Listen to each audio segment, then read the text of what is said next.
Hello guys, mount cider की एक और नई वीडियो में आप लोगों का बहुत बहुत स्वागत है। एंड आज की इस वीडियो के अंदर हम कुछ ऐसी घोस्ट स्टोरीज एंड काफ़ी सारी ऐसी हॉरर रिलेटेड स्टोरीज जानने वाले हैं जो कि मेरे को आप लोगों ने तो नहीं, लेकिन मैंने इंटरनेट से रिसर्च करके ढूंढी है। And these are one of the most craziest stories जो कि आप आज की वीडियो में सुनने वाले हो। एंड हाँ दोस्तों, इसी के साथ ही साथ वीडियो के अंदर बने जरूर रहना, क्योंकि मैं आप लोगों को आपके फ़ायदे से रिलेटेड एक बहुत ही अमेजिंग बात भी बताने वाला हूँ। सो फर्स्ट ऑफ ऑल, जो स्टोरी मैं आप लोगों के साथ में शेयर करने वाला हूँ वो एक हॉस्पिटल से रिलेटेड एक इंसिडेंट के ऊपर एक स्टोरी है, जिसको शेयर किया गया था किसी रैंडम पर्सन के थ्रू इंटरनेट के ऊपर। The name of the story could be hospital for souls. And मैं ऐसा क्यों बोल रहा हूँ, आइए जानते हैं। ये जो स्टोरी है ये 1960s के आसपास के टाइम की है, यानी कि आज से करीब 65 ईयर्स ओल्ड की स्टोरी है, जब मैं बहुत ही ज्यादा छोटा हुआ करता था। एंड मेरे रेगुलर विजिट्स यहाँ पर लगते रहते थे, क्योंकि बचपन से ही मैं काफी ज्यादा बीमार रहा करता था। पर्टिकुलरली जो इंसिडेंट मैं आप लोगों के साथ में शेयर करने वाला हूँ वो तब का है जब मैं करीब 6-7 साल का ही था। मेरी एक सर्जरी होने वाली थी एंड उसी की वजह से मेरे को काफी टाइम बिताना पड़ गया था इस हॉस्पिटल के अंदर। फर्स्ट ऑफ ऑल, मैं आप लोगों को ये भी बताना चाहूंगा कि ये जो हॉस्पिटल था ये पुराने आर्किटेक्चर के ऊपर बेस्ड बनाया गया था। एंड इसका जो मेन लॉबी वाला एरिया था वो तो काफी ज्यादा एशियंट सा दिखता होता था, लेकिन जो हमारे हॉस्पिटल का चिल्ड्रन विंग था वो नॉर्मल हॉस्पिटल के आर्किटेक्चर से एकदम ही अपोजिट था। वो एकदम मॉडर्न आर्किटेक्चर के ऊपर बेस्ड बनाया गया था। एंड ये जो पर्टिकुलर चिल्ड्रन विंग था हमारे हॉस्पिटल का, ये मेन हॉस्पिटल की लॉबी से थोड़ा सा दूर बनाया गया था दूसरी जगह के अंदर। एंड बिकॉज इस जगह को दूर अलग से कंस्ट्रक्ट किया गया था तो यहाँ पर इनको काफी ज्यादा स्पेस भी मिली। एंड इसी वजह से इस कमरों के अंदर, हॉस्पिटल के चिल्ड्रन विंग्स के कमरों के अंदर बेसिकली डबल बेड्स का यूज करा गया था। थैंकफुली मैं भी सिर्फ 6-7 साल का ही था उस टाइम पर। एंड इसी वजह से मैं भी नए चिल्ड्रन विंग्स के अंदर जाने के लिए जो है एलिजिबल था। एंड इसी एलिजिबिलिटी क्राइटेरिया की वजह से मेरे को भी वहां पर शिफ्ट कर दिया गया था। And I was very happy because of it, क्योंकि जो मेरा पुराने वाला रूम था वो मेरे को काफी कंजस्टेड सा लगता था। यहाँ पर मेरे को मल्टी बेड एक्सपीरियंस देखने के लिए मिल रहा था। एंड अभी वाले नए रूम्स में सभी के अंदर बहुत ही बड़ी विंडोज थी, यानी कि जमीन से लेकर पूरी छत तक एक पूरी की पूरी विंडो बनाई गई थी जिनके आगे कर्टेन्स लगे हुए थे। एंड दिन के टाइम के अंदर हमें यहाँ पर बहुत ही प्लेजेंट एंड बहुत ही ज्यादा ब्यूटीफुल जो है सिनेरियो हमेशा देखने के लिए मिलता रहता था। एंड अगर मैं आपको ये सिनेरियो एक्सप्लेन करूं जो हमें देखने को मिलता था, तो वो था एक लॉन जिसके अंदर बहुत सारे पेड़ हैं। एंड अगर हम दूर तक देखेंगे तो हमें काफी सारी बिल्डिंग्स भी नजर आएंगी। एंड ये जो नजारा था ये हम सभी बच्चों के लिए काफी ज्यादा स्ट्रेस रिलीवर साबित होता था हमेशा। एक्चुअली जो मेरी डिजीज थी वो ये थी कि मेरे लंग्स के अंदर अच्छे से एयर नहीं पहुंचती होती थी, जिसकी वजह से मेरे को एक ट्रैकियोस्टोमी नाम का एक ऑपरेशन करवाना पड़ा। हालांकि आज के टाइम में तो ट्रैकियोस्टोमी का ऑपरेशन काफी ज्यादा इजी हो गया एंड रिकवरी भी काफी ज्यादा फास्ट होती है, लेकिन जिस टाइम पर मेरा ऑपरेशन होने वाला था ऐसा बिल्कुल भी नहीं था। एंड ट्रैकियोस्टोमी से रिलेटेड जितने भी पेशेंट्स थे उनको हॉस्पिटल्स के अंदर काफी पहले ही एडमिट कर लिया जाता था, अच्छे से प्रैक्टिसेस एंड जितने भी टेस्ट वगैरह परफॉर्म करे जाते थे इस ऑपरेशन से पहले उन सब के लिए, क्योंकि उस टाइम पर ये एक काफी ज्यादा डेलिकेट प्रोसीजर माना जाता था। मेरे भी जो है टेस्ट्स वगैरह अच्छे से हुए, कोई भी कॉम्प्लिकेशन एज सच सामने नहीं आई। एंड सारे टेस्टिंग के बाद मेरे को नए चिल्ड्रन विंग्स के वार्ड के एक रूम के अंदर ही विंडो की साइड में लगा एक बेड मिल गया था। एंड इस टाइम पर ऑलमोस्ट रात भी हो गई थी, लेकिन I was really happy to get that bed because वहां से नजारा बहुत ही ज्यादा ब्यूटीफुल एज ऑलवेज लग रहा था। मेरे जो पेरेंट्स थे वो भी जितना ज्यादा टाइम हो सकते थे, ऑलमोस्ट पूरे के पूरे टाइम ही जब तक उनको हॉस्पिटल वाले अलाउ करते थे वो मेरे साथ में ही रहते थे हमेशा। लेकिन रात के टाइम में उनको मेरे साथ में रुकना बिल्कुल भी अलाउड नहीं था, ताकि इन्फेक्शन को जितना ज्यादा दूर हो सके उतना ज्यादा वो रख सकें। हालांकि एक सिनेरियो मेरे साथ ये हुआ कि इवन तो मेरा रूम भी बाकी रूम्स की तरह डबल बेड का ही था, लेकिन फिर भी जो मेरे साथ में बेड मौजूद था वहां पर कोई इंसान या फिर कोई मेरी उम्र का बेबी बच्चा नहीं सो रहा था। उधर बहुत ज्यादा सामान पड़ा हुआ था किसी स्टाफ का, जिसकी वजह से वो जो बेड है वो यूटिलाइज हो रखा था इन सब चीजों की वजह से। एंड इतने बड़े रूम में विंडो के पास रात के टाइम में मैं बिल्कुल अकेला था। And I remind you again, I was just 6 to 7 years old that time. दोस्तों, तुम लोगों को पता ही है कि 2024 का आईपीएल कितना ज्यादा क्रेजी चल रहा है, कितने ज्यादा एक्सट्रीम मूवमेंट्स हमें इस आईपीएल के अंदर देखने के लिए मिल रहे हैं। एंड इस आईपीएल का फायदा उठाने के लिए बहुत सारी डिफरेंट टाइप की गेमिंग वेबसाइट्स भी लॉन्च हुई हैं। No win no match etcetera, you get the point. सब आते हैं इस टाइम पर, सब अपने बड़े बड़े वादे करते हैं, लेकिन कोई भी अपने वादे को फुलफिल नहीं कर पाता। लेकिन इसी भीड़ के अंदर मेरे को एक ऐसी वेबसाइट के बारे में पता चला जिसके ऊपर हम डेफिनेटली ट्रस्ट कर सकते हैं। एंड उस वेबसाइट का नाम है गेमडॉम। गेमडॉम बेसिकली सिंपल सी एक ऐसी वेबसाइट है जहां पर तुम रजिस्टर कर बहुत सारे रियल विनिंग्स एंड अमाउंट्स जीत सकते हो। आपको कुछ भी नहीं करना, पिन कमेंट के अंदर एक लिंक दिया होगा, उसको जाकर फॉलो करना है एंड रजिस्टर करना है एंड दैट्स इट। रजिस्टर करने के बाद आप बस ये मानो कि आपने बेसिकली प्रॉफिट का संदूक खोल लिया है। गैमडोम की कुछ ओरिजिनल गेम्स में से मेरी भी एक काफी ज्यादा फेवरेट गेम है जिसका नाम है क्रैश। क्रैश एक बहुत ही ज्यादा अमेजिंग गेम है दोस्तों, एंड यहाँ पर मैं कुछ अमाउंट लगाऊंगा एंड अमाउंट लगाने के बाद स्टार्ट करते हैं। जब तक ये ऊपर जाता रहेगा तब तक मेरा प्रॉफिट बनता रहेगा and here we go. Easy भाई, 15% पैसे बढ़ जाएंगे तुम्हारे अगर तुम 7 दिन तक कॉन्टिन्यूसली खेलते रहोगे तो। इन सारी अमेजिंग गेम्स के अलावा आपको यहाँ पर sports books, E sport and बहुत सारे पॉपुलर स्लॉट गेम्स भी देखने के लिए मिल जाएंगे। डिपॉजिट करना भी बहुत ज़्यादा ईजी है। आपको यहाँ पर क्रिप्टो से लेकर यूपीआई तक हर पेमेंट ऑप्शन अवेलेबल देखने के लिए मिल जाएगा। ऐसा करने के लिए आपको बस वॉलेट आइकन पर क्लिक करना है, बैंक ट्रांसफर पर क्लिक करना है। यहाँ पर एक छोटी सी वेरिफिकेशन होगी। वेरिफिकेशन के बाद आप सीधा एस्ट्रोपे की वेबसाइट के ऊपर रीडायरेक्ट हो जाओगे। रीडायरेक्ट होने के बाद आपको मैसेज आएगा एस्ट्रोपे ऐप इंस्टॉल करने के लिए। आपको बस वो कर लेना है। ऐप इंस्टॉल होने के बाद आप उसको ओपन करोगे, वापस से एक वेरिफिकेशन स्टेप आएगा एंड दैट्स इट, डन। आपका डिपॉजिट जो है हो चुका है इस टाइम पर। आई नो थोड़ा सा प्रोसेस आपको लेंदी लग रहा होगा, लेकिन ये बिल्कुल एक सही एंड सिक्योर तरीका है इन डिपॉजिट्स को करने के लिए, कोई फर्जी तरीका नहीं है। तो वेट मत करो, मेरे लिंक से जाओगे तो आपको 60% तक का बोनस देखने के लिए मिल जाएगा। तो go now and use Gamdom for some amazing profits.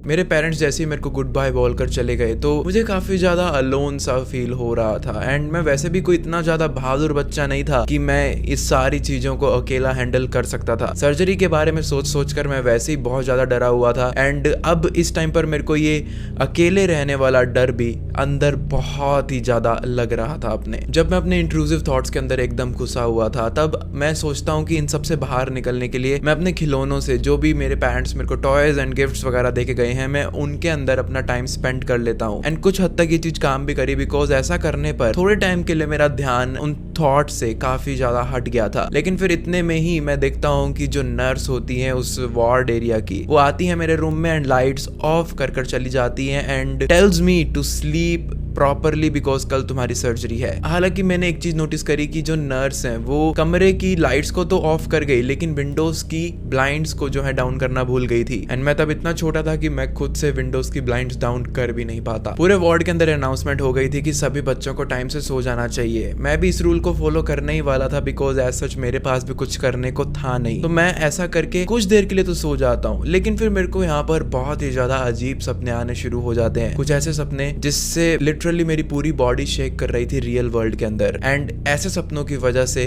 मेरी नींद एक बार के लिए खुल जाती है। एंड जैसे ही मेरी नींद खुलती है तो मैं ये चीज नोटिस करता हूँ कि मेरे जो विंडो है, जिस विंडो के जस्ट सामने मैं सोया हुआ था, मेरा बेड था, वहां पर मेरी ही एज के 7 से 10 साल के बच्चे जैसी शक्ल के 10 और लोग मेरी विंडो के ऊपर चिपके हुए हैं। ऐसा लग रहा था जैसे ये कोई ज़ॉम्बीज़ हैं जो कि मेरे ऊपर नज़र बना के रखे हुए हैं। एंड लिटरली मैं एक्सप्लेन भी नहीं कर सकता कि उस टाइम पर ये चीज़ नोटिस करने के बाद मेरा क्या हाल हो गया था। ये नज़ारा देखने में किसी ज़ॉम्बी क्राउड जैसा लग रहा था एंड वो बाहर लिटरली विंडो के जस्ट खड़े थे। एंड वो खड़े कहाँ पर थे मेरे को ये भी समझ नहीं आ रहा था, क्योंकि विंडो के जस्ट बाहर ऐसा कोई इतना बड़ा प्लेटफॉर्म नहीं बना हुआ था जहाँ पर कोई भी खड़ा होकर ये सब हरकतें कर सके। लेकिन मैं ये चीज़ नोटिस कर पा रहा था कि उस विंडो को वो पुश करने की भी कोशिश कर रहे थे। अब वो अंदर आने की कोशिश कर रहे थे या फिर मेरा दिमाग मेरे साथ में खेल रहा था मेरे इंट्रूसिव एंड बहुत ज़्यादा हॉरिफाइंग थॉट्स की वजह से। मैं बहुत ज़्यादा कंफ्यूज्ड हो रहा था यहाँ पर। मैं इवन ये चीज़ भी नोटिस कर पा रहा था कि वो लोग विंडो के साथ साथ में खुद को भी बहुत ज़्यादा पुश करने की कोशिश कर रहे थे। एंड इस टाइम पर मेरे रूम में तो काफ़ी ज़्यादा अंधेरा था, लेकिन कॉरिडोर से बिल्कुल थोड़ी सी लाइट आ रही थी, लेकिन बहुत ज़्यादा तो बिल्कुल भी नहीं, लेकिन बस इतनी आ रही थी कि मैं इन चीज़ों को नोटिस कर ये डिफरेंशिएट कर पा रहा था कि इनके एक्चुअली में फिगर्स क्या हैं, इनकी बॉडी की अपीयरेंस कैसी है एंड बाकी की डिटेल्स भी मेरे को दिख रही थी इनकी बॉडी के ऊपर। मैं इतना भी इवन नोटिस कर पा रहा था कि जो कॉरिडोर की थोड़ी सी लाइट पीक करके मेरे रूम के अंदर आ रही थी, वही लाइट जब इनकी बॉडीज के ऊपर पड़ रही थी तो लिटरली इन लोगों की बॉडीज भी शाइन कर रही थी। ये सारा का सारा नजारा मैं डरते डरते बहुत ही ज्यादा नोटिस तो कर ही रहा था। लेकिन इतने में मैं एक चीज ये भी नोटिस कर रहा था कि यहाँ पर सिर्फ मेरी एज के बॉयज ही नहीं है, यहाँ पर इवन गर्ल्स भी हैं। 3 से 4 चेहरे मेरे को गर्ल्स के भी दिख रहे थे, लेकिन गर्ल्स की बाकी की बॉडी मेरे को बहुत ही ज़्यादा ब्लैक एंड वाइट सी देखने के लिए मिल रही थी। इतने में ही मैं ये देखता हूँ कि वो जितने भी 10 के 10 जो मेरे को बच्चे से दिखाई दे रहे थे विंडो के बाहर ये सब हरकतें करते हुए, उनके पीछे से एक बड़ी नर्स टाइप लेडी गुजरती हुई जाती है। एंड वो गुजरती गुजरती मेरे को बहुत ही ज़्यादा घूर के जा रही थी। वो बच्चे अभी भी उस ग्लास विंडो को बहुत ज्यादा पुश डाउन करने की कोशिश कर रहे थे, लेकिन फॉर्चुनेटली वो उसे तोड़ नहीं पा रहे थे। लेकिन उनके ऐसा करने की वजह से विंडो से बहुत ज्यादा स्क्वीकिंग एंड बहुत ज्यादा पॉइंटिंग साउंड्स डेफिनेटली आ रही थी। इसको सुनने के बाद मैं लिटरली कांप रहा था अंदर से अंदर। जब इन लोगों से वो कांच नहीं टूट रहा था तो मैं उनकी आंखों में वो फ्रस्ट्रेशन भी देख सकता था। एंड फ्रस्ट्रेशन के चलते हुए वो बहुत ज्यादा चिल्लाने की कोशिश कर रहे थे। एंड उनके चिल्लाने की स्केरी आवाजें एंड बहुत ही ज्यादा हाई पिच्ड नोट्स मेरे को अपने कानों में सुनाई दे रही थी एंड बहुत ज्यादा चुप भी रही थी। लेकिन मेरे को एग्जैक्टली यहाँ पर याद भी नहीं है कि नेक्स्ट स्टेप मैंने क्या लिया था। ये सब चीजें एक्सपीरियंस करने के बाद मेरे को इतना जरूर याद है कि ये सब देखने के बाद मैंने अपना मुंह जो है दूसरी साइड में कर लिया था एंड अपने आप को पूरा का पूरा कंबल से ढक लिया था। एंड वो जितनी भी विंडो स्क्वीकिंग की आवाजें थी, उनके चिल्लाने की आवाजें थी एंड वो जो नर्स घोस्ट लेडी जो मेरे को घूर रही थी, वो धीरे धीरे वैनिश होने लग गया था सारा का सारा सिनेरियो। एंड हॉस्पिटल की नॉर्मल वॉइसेस, नर्सेस के चलने वगैरह की, डॉक्टर्स की, वो सब मेरे को अब हल्की हल्की सुनाई दे रही थी। वो सारी चीजें अभी के लिए एक बार रुक चुकी थी। आई डोंट नो कि मेरे में ये पावर कहाँ से आई। मैं बहुत ही ज्यादा डरपोक बच्चा था, लेकिन मैंने फिर भी कैसे ना कैसे करके इस हॉरिफाइंग एक्सपीरियंस को जो है सरवाइव कर लिया था। एंड नेक्स्ट डे सुबह में ही मेरी नींद सीधा जाकर खुलती है मेरी सर्जरी से कुछ ही देर पहले। एंड नींद खुलने के बाद मैं ओटी रूम के अंदर भी चला गया था सक्सेसफुली। मेरे को वहां पर ले जाया गया था। अभी तक मैंने किसी से भी इंसिडेंट शेयर नहीं करा था क्योंकि मेरे को समझ ही नहीं आ रहा था कि मैं किसको किस मुंह से ये सारी चीजें बताऊं, वो भी सर्जरी के टाइम पर। डेफिनेटली अभी ये बिल्कुल भी रेलेवेंट नहीं थी ये सब बातें करना। एंड ये सब मैं जानता था तो मैंने बिल्कुल भी नहीं सोचा इनके बारे में, एटलीस्ट सर्जरी के टाइम तक। ओटी रूम में जाते ही मेरे को वहां पर एनेस्थीसिया दे दिया गया था एंड मेरी सर्जरी जो है सक्सेसफुली हो गई थी। लेकिन मेरा जो एनेस्थीसिया था वो शाम तक नहीं उतरा था एंड शाम में जाकर सीधा मेरी नींद खुलती है अगले दिन पर। एंड सर्जरी की वजह से मेरे को काफी ज्यादा डिस्कम्फर्ट भी फील हो रहा था। एज सच पेन नहीं हो रहा था, लेकिन मेरी कुछ ऐसी मूवमेंट्स की वजह से काफी ज्यादा डिस्कम्फर्ट में डेफिनेटली फील कर पा रहा था। जब मेरी नींद खुल गई थी एंड मैं थोड़ा बहुत पेन में था तो all I was thinking about was meeting my parents. मैं उनके विजिट करने का वेट कर रहा था। वो दोनों वर्किंग प्रोफेशनल्स थे तो आई नो कि उनको अपना टाइम चाहिए होता था इन जगह में आने जाने के लिए। And I was completely okay with it. I knew कि ऐसा करना भी जरूरी है। इसी वजह से, अपने काम की वजह से भी वो मेरी जितनी भी ये नीडेड इंपॉर्टेंट सर्जरीज हैं वो अफोर्ड कर पा रहे थे। तो I was having no complaints with it, लेकिन I was eager to meet them at least that day. ऐसा हो भी जाता है, मेरे दोनों पेरेंट्स मेरे से मिल लेते हैं। I really hug them very tightly. लेकिन मिलने के बाद भी मैंने उनको पिछले रात के ड्रीम के बारे में और आई शुड से रियलिटी के बारे में, डार्क रियलिटी के बारे में अभी तक कुछ भी शेयर नहीं किया था। इसलिए शेयर नहीं किया था क्योंकि मेरे को पता था कि अगर मैंने ऐसा कुछ किया तो ये बहुत ही ज्यादा वरीड हो जाएंगे and may be hotel staff के साथ में ये लोग एक छोटी मोटी जो है फाइट ना कर ले मेरे इस ड्रीम की वजह से। सो आई थॉट कि मैं एक बार के लिए स्किप ही करता हूँ इस चीज को। इवन दो मैंने हल्का सा ट्राई जरूर करा इस बात को, इस टॉपिक को छेड़ने का, लेकिन जैसे मैं ये टॉपिक छेड़ने वाला था इतने में ही हमारे रूम के अंदर नर्स आ जाती है एंड वो मेरे पेरेंट्स को बताना शुरू कर देती है कि कंग्रेचुलेशंस, आपके बेटे की सर्जरी काफी ज्यादा सक्सेसफुली हो गई है एंड कल तक हम इनको डिस्चार्ज भी कर सकते हैं। वेल यू नो, जैसे जैसे मेरे पेरेंट्स के विजिटिंग आवर्स खत्म हो रहे थे वैसे वैसे मेरी एंग्जाइटी बढ़े जा रही थी इस जगह में, इस रूम में वापस उस रात अकेले बिताने के लिए। And finally that time arrives जब नर्स हमारे कमरे के अंदर आकर बताती है मेरे पेरेंट्स को कि that they should leave now because visiting hours खत्म हो चुके हैं and it's time for hospital to be close now. ऐसा सुनते ही मैं अपने पेरेंट्स से लिटरली भीख मांगना शुरू कर देता हूँ कि प्लीज मेरे को यहाँ से ले जाओ, मेरी आज ही सर्जरी हुई है, मेरे को बहुत ज्यादा पेन हो रहा है and I can't live here alone. So मेरे पेरेंट्स मेरे को कंफर्ट करने लगते हैं कि बेटा you are not alone here, यहाँ पर इतनी सारी अच्छी नर्स हैं, they will take good care of you. And hospital में अगर तुम नहीं रहोगे एंड कुछ भी कॉम्प्लिकेशन अगर हो जाती है बाय चांस, तो हमारे पास में इतना ज्यादा एडवांस मीन्स ऑफ ट्रेवल नहीं है कि हम तुम्हें बहुत ही जल्दी यहाँ पर वापस से ले आए in case of any kind of emergency. So you have to stay here, please believe me, you will be pretty okay in hands of these nurses. ये सारी बातें हुई, मेरे पेरेंट्स चले गए थे, मैं बहुत ज्यादा मायूस था and I was just waiting for the nurse to come into the room, close the blinds, turn off the lights and just leave me for a very good sleep and hopefully मैं सीधा सुबह ही उठूंगा जब मैं अपने parents के साथ में वापस से रीयूनाइट हो जाऊंगा। लेकिन इस रात भी वही होता है। Nurse came into the room but वो बिल्कुल इतना ही रूम में आई थी कि वो जस्ट लाइट्स तो बंद कर चली गई लेकिन ब्लाइंड्स फिर से बंद करना भूल गई। एंड किसी 6 साल के बच्चे के लिए इतना ऊपर पहुंचना, वो भी आफ्टर अ सर्जरी, मेरे से बेड से भी नहीं खड़ा हुआ जा रहा था, मैं उठकर ब्लाइंड्स क्या बंद करता। So it was kind of impossible for me. बहुत ज्यादा रात हो चुकी थी। I can't remember the time properly but शायद 12-1 बज चुके थे उस रात को। एंड मेरे को काफी ज्यादा डिस्कम्फर्ट हो रहा था एंड इस डिस्कम्फर्ट की वजह से मैं ढंग से सो भी नहीं पा रहा था। मैं बस पासे पलटे जा रहा था and I was just counting sheeps so that somehow मेरे को नींद आ जाए, लेकिन ऐसा नहीं हो पा रहा था। यू नो व्हाट, मेरी नींद बारी बार खुल रही थी, आ भी रही थी, खुल भी रही थी। And I think it was not because I was getting sleepy, it was because मेरे को अभी तक एनेस्थीसिया का थोड़ा बहुत असर था एंड इसी वजह से मैं बहुत ज़्यादा चिड़चिड़ा भी हो गया था इस टाइम पर। लेकिन फिर जैसे ही 5-6 बार मेरे साथ ऐसा हुआ, नींद आई एंड देन खुल गई। सो अगेन जब मेरी 5वीं-6ठी बार, आई डोंट रिमेम्बर एग्जैक्टली, लेकिन आई गेस 6th टाइम मेरी नींद वापस खुली, तो इस बार मेरी आंखें खुलते ही सीधा उस विंडोज को देखती हैं जहां पर कल रात को मैंने आपको सारा सिनेरियो जो मैंने देखा, maybe I dreamed of it, maybe I saw that in reality, वो सब मेरे को फिर से देखने के लिए मिल जाता है। वही सारे creepy zombie like kids of my age आज भी मेरे विंडो के बाहर कुछ इस वे में खड़े थे जिनको देखते ही I don't have words to describe what I was seeing that day. लेकिन इस रात नजारा थोड़ा सा अलग जरूर था। आज उनको देखने पर ऐसा लग रहा था कि वो प्लीड कर रहे हो मेरे सामने कि प्लीज ये विंडो को ओपन कर दो, please save us somehow, we need your help, we are in danger, please save us. And आज भी कॉरिडोर की थोड़ी बहुत लाइट उन पर पीक हो रही थी। उनके फेशियल एक्सप्रेशंस भी मैं इवन नोटिस कर पा रहा था एंड उनको देखकर ऐसा बिल्कुल भी फील तो नहीं हो रहा था कि ये लोग मेरे को हार्म करने की कोशिश कर रहे हैं। ऐसा डेफिनेटली फील हो रहा था कि ये लोग मुझे कुछ बताने की कोशिश कर रहे हैं। लेकिन मैं ऐसी हालत में खुद की मदद नहीं कर पा रहा था, इनकी मदद क्या ही करता। एंड अगर मैं कर भी पाता तो भी डेफिनेटली मेरे में इतनी हिम्मत तो नहीं आती कि मैं अपने बेड से खड़े होकर विंडो की तरफ जाकर उसको खोल देता। मैंने कल रात वाली ट्रिक ही अपनाई।